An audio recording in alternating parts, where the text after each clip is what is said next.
this is really a grassroots, a ground up, a groundswell even um, development where the Zcash community has long requested this feature or this ability to communicate using or leveraging private payments. And it's also emergent in the sense that I'll speak soon about the context we're operating in, but a really important part of that context is that we're standing on the shoulders of many giants. There's giant shoulders everywhere you look. And those giants have produced amazing innovations such that at this point, it's almost harder not to create this messaging tool. There's so many amazing developments that are either already off the shelf or really close to being off the shelf that just need to be snatched together to make this offering that has been demanded by the community. So this talk is going to be structured into a few pieces. We're going to discuss what our objective is. Why are we doing this? We're going to discuss the context that gave rise to that objective. And we're going to talk about how that context came to be and how we think our objective is going to feed back and hopefully change that context for the better. Then we'll present a demonstration of a proof of concept chat app that we have for internal test that we're hoping the wider Zcash community can adopt and dog food and help us refine and advance. Then I will offer a call to action, which is going to be partially, please use this thing and tell us what it can do and what you want it to do and what it can't do and help us out. And then finally, we'll open up to questions, which will hopefully be supported by the design and front-end specialists who understand all the different options that Chasqui is already offering. And hopefully the community will see some features, see some things they want, have some questions about the flows they see. So without further ado, let me talk about our objectives. So humans have, been around as a species for 1 million or 2 million years, depending on, what you think a human is. And pretty early on in that process, we defined these things called tools, which were things from the environment that had been shaped by our minds, and then were used to augment our abilities to change the environment. And always from their emergence, 500,000 million, a long time ago, until the very recent, last few years, a tool was intuitively always a possessor of a few properties. One of those properties was that its purpose was to serve its user. And another close corollary was that it was never for the purpose of serving something other than the user. Whether it was my chart hand axe or my screwdriver, I picked it up and it did what I wanted. It was loyal to me.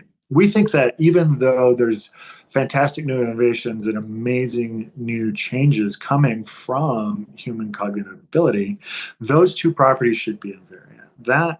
That relationship between a human and a tool is primordial, and it's fundamentally what it means to be human. So we aim to participate in preserving those properties, and we do so, of course, for our children. Here's my daughter using a tool to serve her need, to show her where something is. That map is going to work for her and only for her.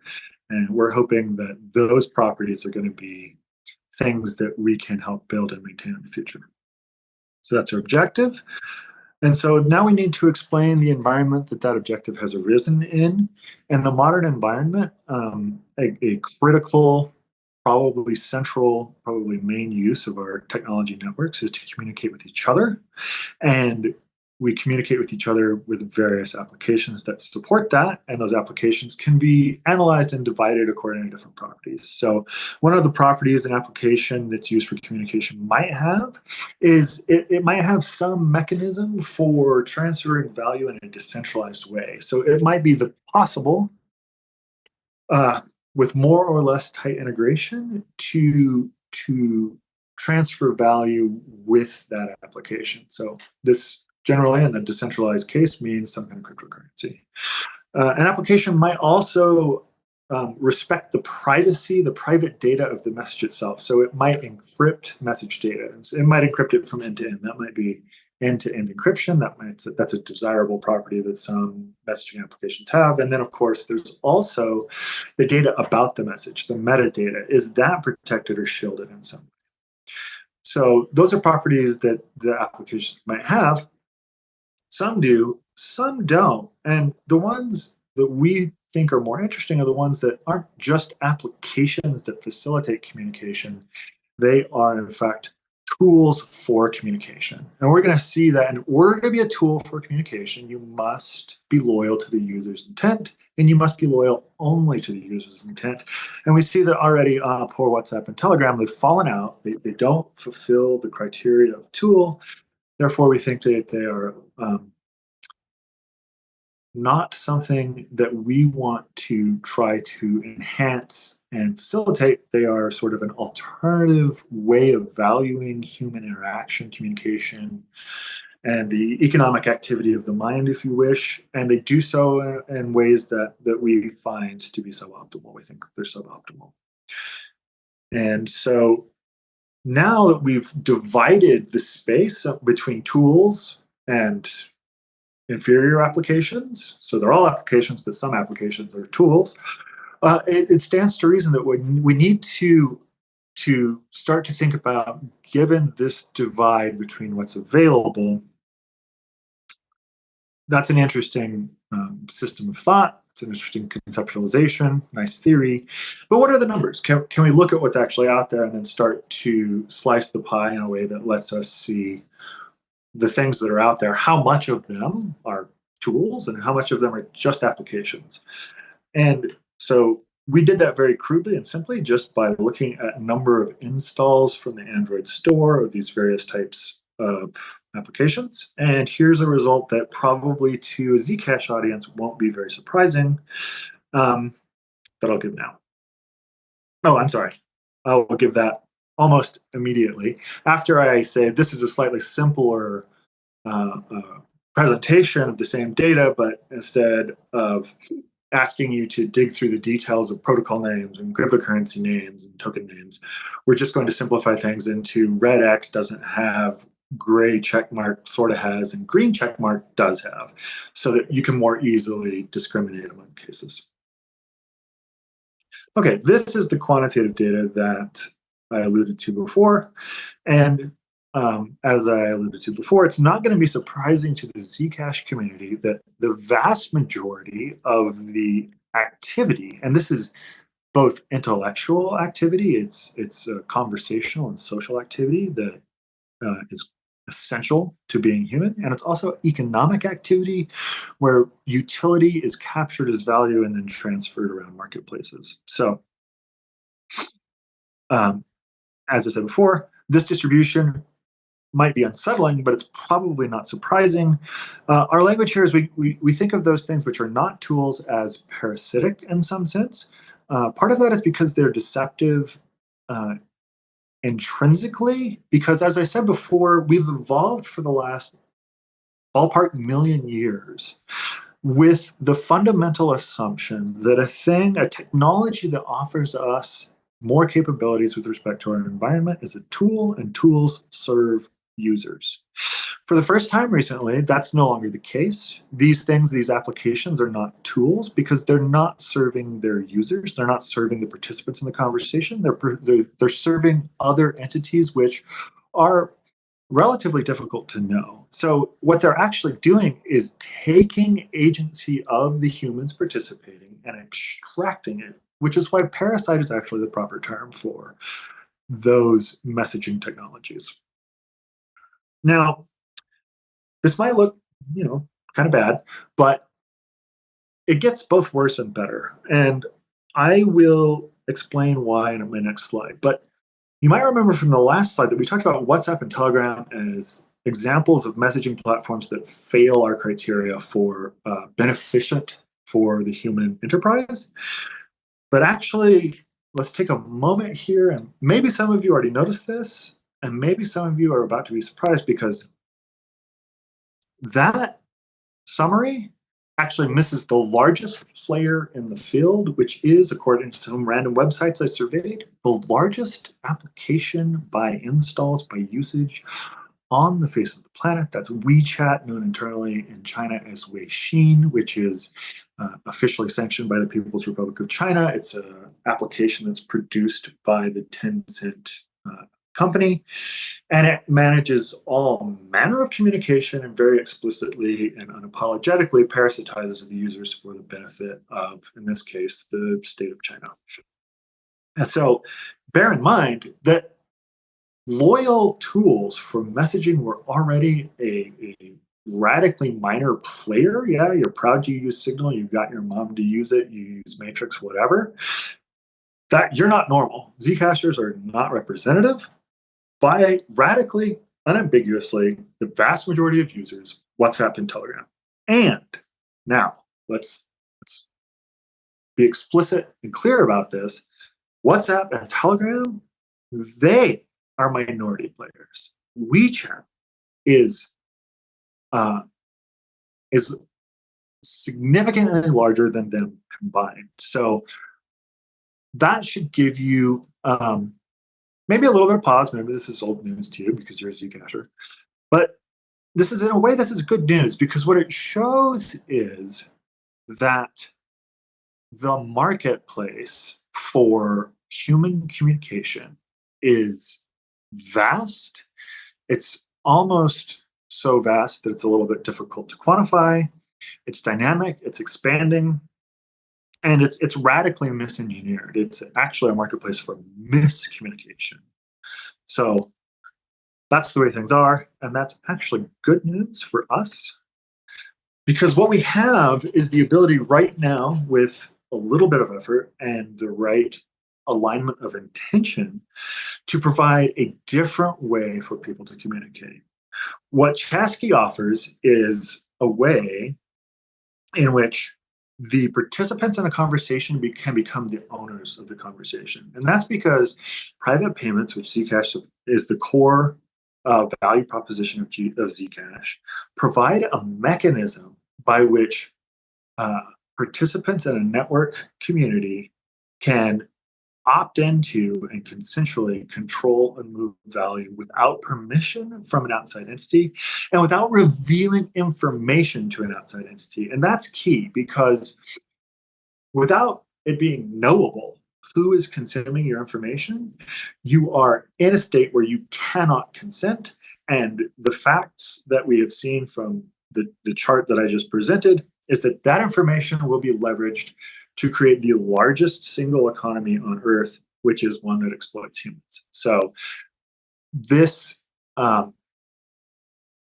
this fact that our zero knowledge payment system permits us to transact in a way that does not reveal information to parasitic entities is one of the core necessary conditions to create an alternative economy where the people in the conversation are the owners of the conversation.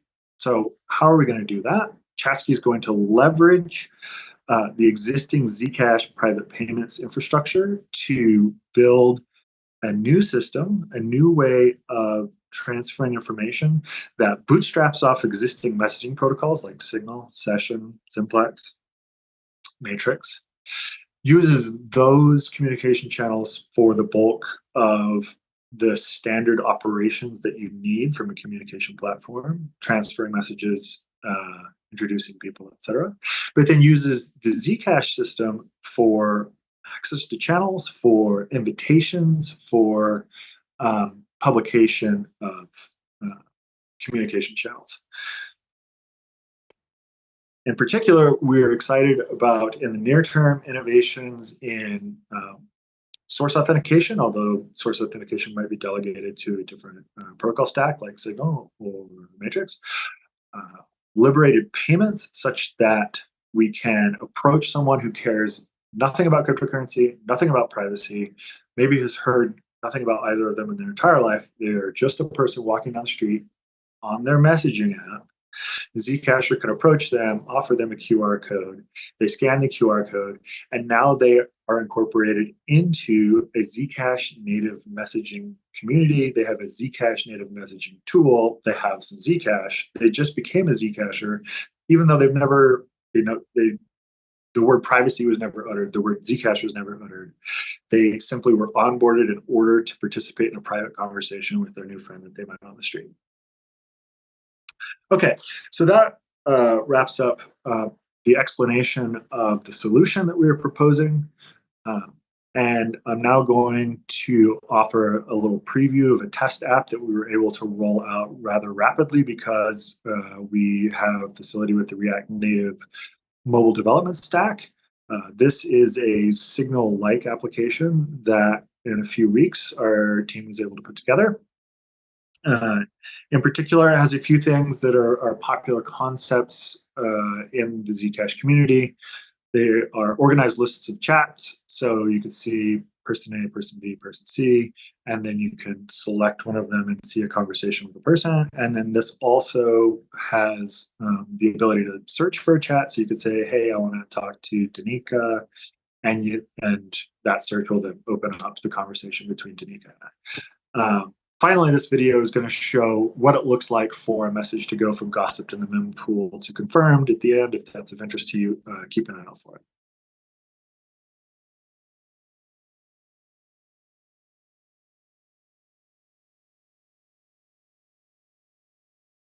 Here's the list of chats.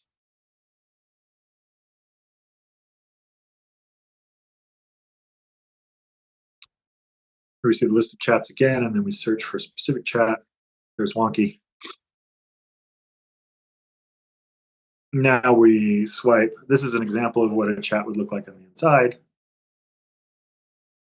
And there at the end, it was really quick. You saw a message that was in the mempool transition to confirmed. All right. And now we'll offer a slightly longer demo. Here we see chat. Search for a chat. See the chat. Select it. See its contents.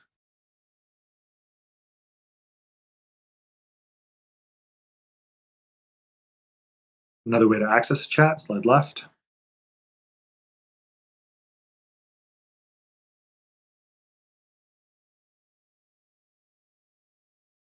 Filter out name associated contacts.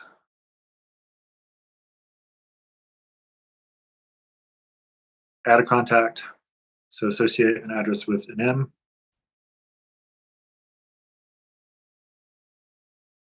Oh, new message came in, reordered. Here are your emojis. Smile, smile, smile.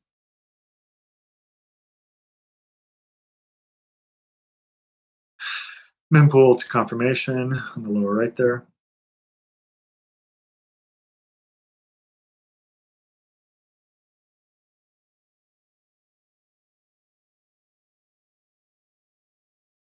Oh, I want to send to Oscar.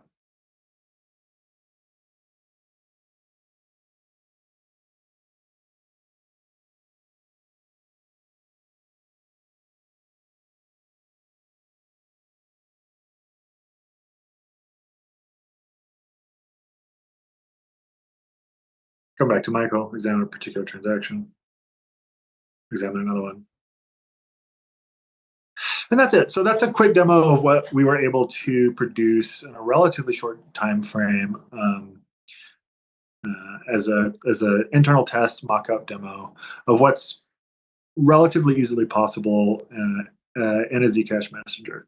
Now, it's important to know that we are aware of limitations and necessary new features before a real chat application can be live and mainstream as a Zcash native messaging tool.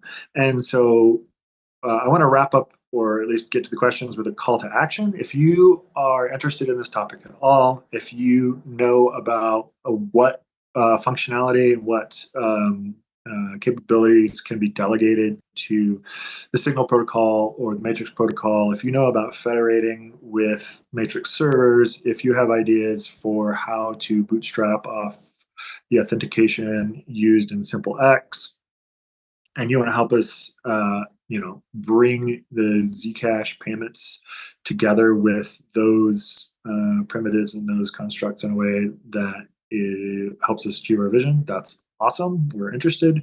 If you want to help us work out how to do liberated payments, we're interested. If you want to help us do source authentication, we're interested. If you have other ideas, we're interested. Pile on. Let's do this thing and allow people who are currently trapped in things like WhatsApp and WeChat to have a better relationship with technology, a better way of being. Thank you very much. And now I'll open it up to questions. What importance can a new user...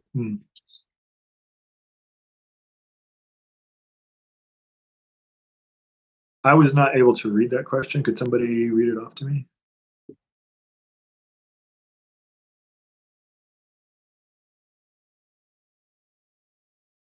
What importance can a new user see in this function, and how can they incorporate it into their daily life?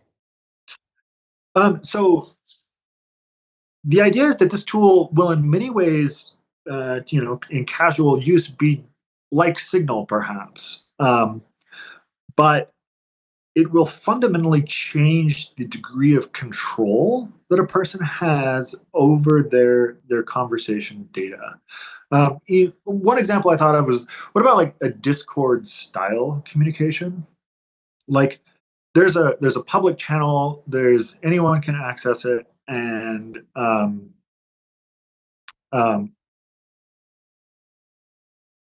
there's no need for privilege, there's no need for privacy. Is there a story that where even in that case, a Zcash native messaging tool has advantage over what Discord is offering? And I think for the most part, for many kinds of functionality in Discord, you need to log in. So it's easy if what you have is a private broadcast channel that Zcash provides to access the data in some public communication channel with just a view key, which means that no one but you knows you've accessed that data. So the answer is it gives you more control over your own conversations.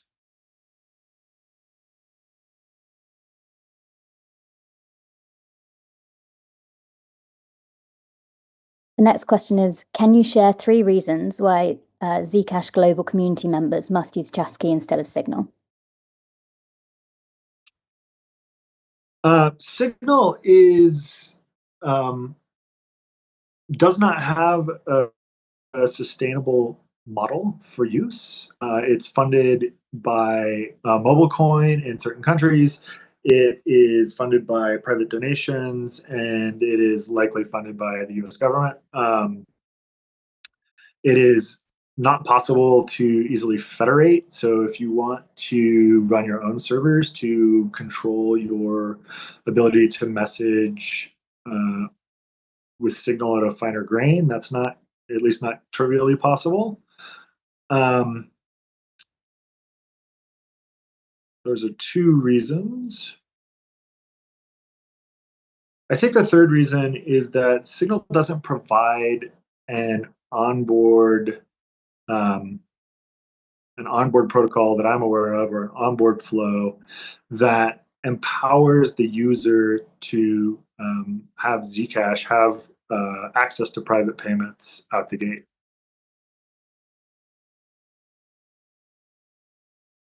What is the best onboarding flow for users to adopt Chasqui as a messaging alternative?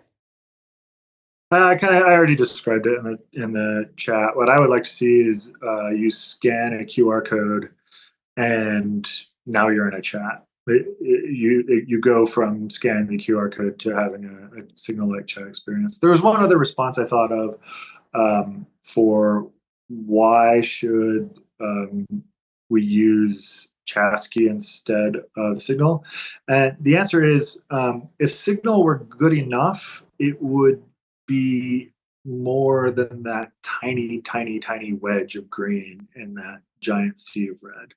Clearly, it's inadequate. How does the app deal with a 75 seconds block interval? So for the messaging use case that we're proof of concepting right now, which may well not be what a Zcash native messaging tool looks like in the future, there's a few things. We pay attention to what's gossiped about in the mempool, primarily. So you can see messages instantaneously-ish when they enter the mempool, and it's clear that they're not confirmed on chain. But more in the intermediate to longer term future, we don't anticipate staying. It's not the plan to continue to use the Zcash blockchain's memo fields as the primary carrier of messaging data.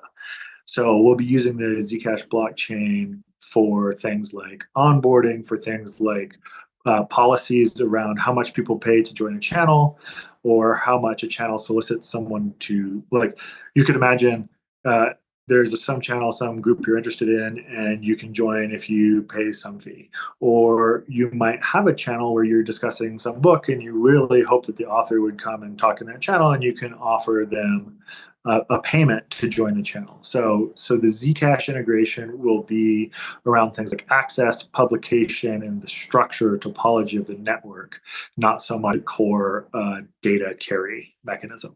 That will probably be delegated to something like Matrix or Signal. So Signal will probably be, or possibly be, in the mix in the intermediate to long term. For a new Zingo user, what benefit will Chasqui bring? One more time? Sorry, for a new Zingo user, what benefit will Chasqui bring? For a new Zingo user, it's likely that they are a new Zingo user because of Chasqui.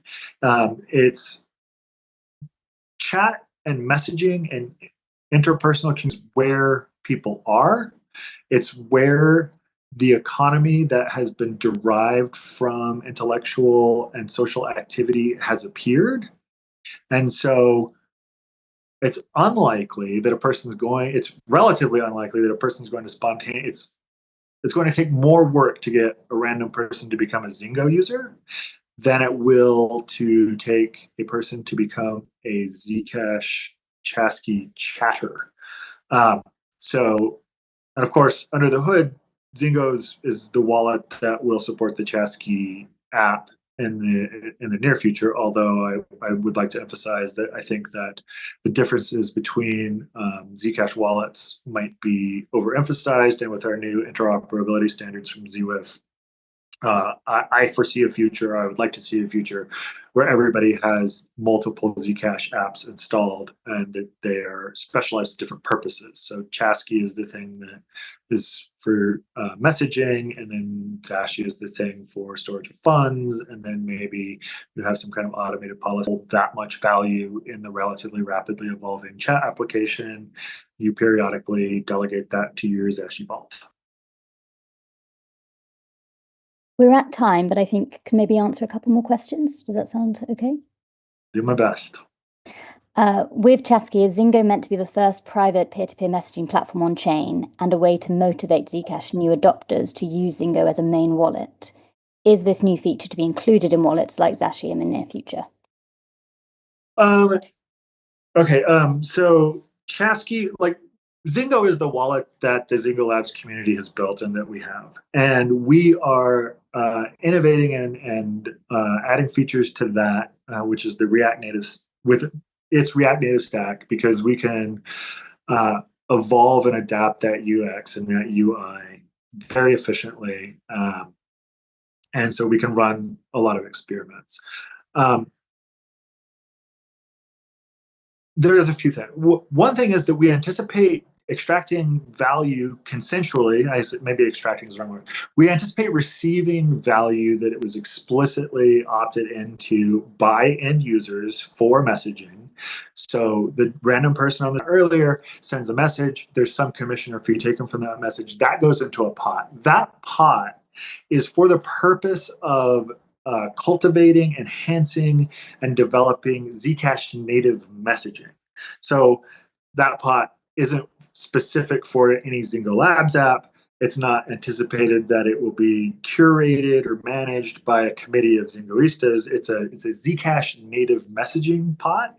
And so funds that go into that pot, we expect to come out to run nodes that support a Zcash native messaging protocol that has no affinity to any Zingo app, or to develop new parts of the Zcash protocol like source authentication or liberated payments, which can be used by anyone.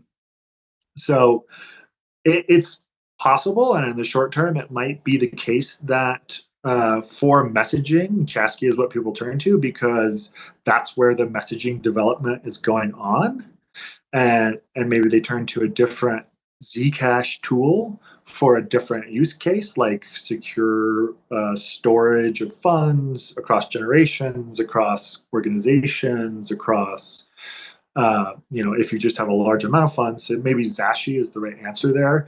So in the short term, we hope to develop a messenger that people like and use, but we don't anticipate funding an exclusive messaging app that's going to squeeze out other wallets or applications in the space. We actually think that there's too much space and that wallets are going to diversify into whole different areas. So we might get lonely inside the messaging space. There's a clarifying question here. Is Chasqui an independent app from Zingo, or are they the same? Will Chasqui be inside Zingo Wallet? They're the same. We're not going to do a ground-up re-implementation of a wallet. Although, having said that, we have rewritten most of Zingo's code in the last year. But we certainly want to develop reusable patterns that other Zcasher projects can use.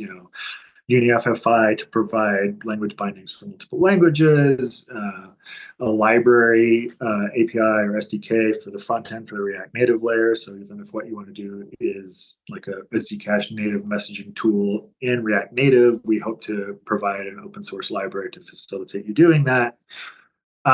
So yeah, we're building on what we have, which is Zingo, but we anticipate building things in a way that is modular and shareable and useful across the ecosystem.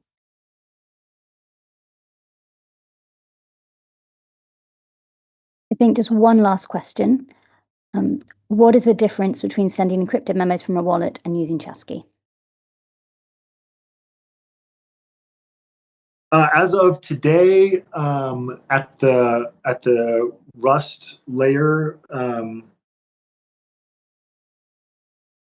not much. eWallet and Zashi have, at least I think Zcash as well, all support sending and receiving memos on chain, and yeah, that's a basic wallet functionality. Great, thank you very much. Thank you. It was a pleasure.